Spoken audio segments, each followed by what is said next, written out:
Hey guys, welcome to MadTech. Today we'll be learning how to update WhatsApp on your phone, and now let's dive right in. Now to update WhatsApp on our phone, first we'll be required to open the Play Store.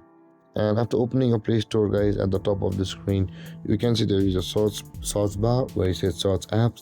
Tap over there and type in WhatsApp and search for it. And over here, guys, you can see the WhatsApp Messenger option available for us. Tap on that. If the WhatsApp on your phone needed an update, guys, there will be an update button available for us instead of the open.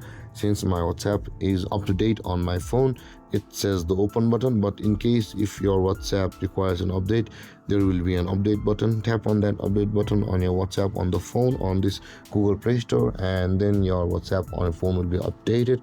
And with that being said, guys, this is how to update your WhatsApp on your phone.